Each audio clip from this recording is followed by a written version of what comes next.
of Irish people. I have a lot of Irish friends, and I've worked in Dublin before, and so it's such a part of the culture there, and even today is the sort of myths and legends and the fairy tale of it all. So I just thought it was such a cool world to set a film like this in, and getting to be there in Ireland and actually film in the place where it's set is always very special. So yeah, I just, I liked the mix of kind of a grounded story also with this Irish fairy tale.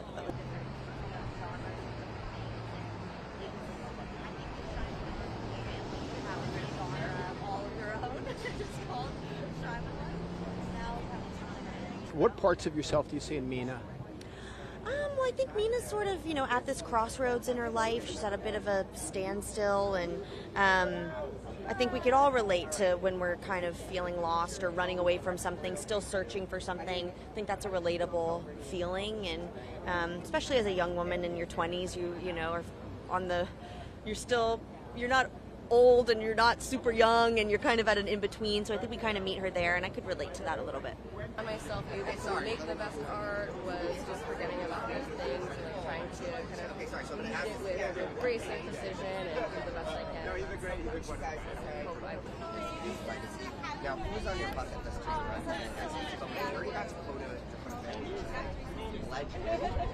But so who's I mean, I think I've kind of observed his career my whole life and how he approaches it, and I've always admired so much the way he regards art. He's such a kind of formal creator and really respects the art form. And then it was very interesting for me to kind of step into this role and figure out, even though I had seen a bunch of things, certain things didn't feel right to me, and just had to kind of curate the process to be something that I felt was more suited to my personality and kind of my interests. And so it's been really interesting, I think, for both of us to feel those differences and kind of learn from each other in that way. One of those actresses that I think only comes from truth and always makes decisions that are sort of real to her, and that's such a...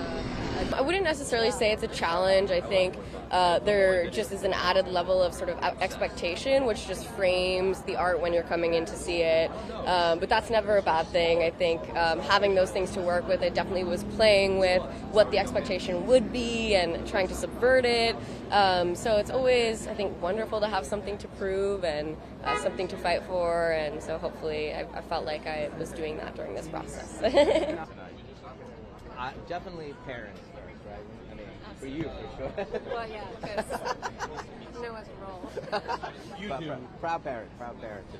Ishana has an unusual combination of muscles. Of course, I don't have a lot of currency in this conversation because I'm the daddy, but honestly, just as an evaluator of storytelling, she has the grouping of muscles is very rare. She's very good at structure. And that's the holy grail when you do as a screenwriter or a filmmaker, that she understands the movement of the structure of movies just innately and goes, hey, this is where I need to learn this. This is where the movement is. This is where the revelation needs to happen at the right rhythm of it. She has that in her bones, but she's also very good at kind of texture and nuances, honestly, more than I'm interested in. She's interested in what the texture of the wall is, why, how does that talk to the story, what the lighting does. She's very interested in the settings of movies and how that can underline the storytelling. Thank you so much. We always relate like that. We always talk like that. All my daughters and I speak through the language of discipline, artistry. When they think of their dad, they're thinking about a guy who I find art sacred, and we can't approach it with anything but the highest form of discipline, So they're used to this from like 4 years old, having these conversations. I do believe the way you do anything is the way you do everything. So they've been taught that, throughout their lives, and now they are teaching it back to us as parents, and now they have muscles that we don't have. So it's a wonderful moment.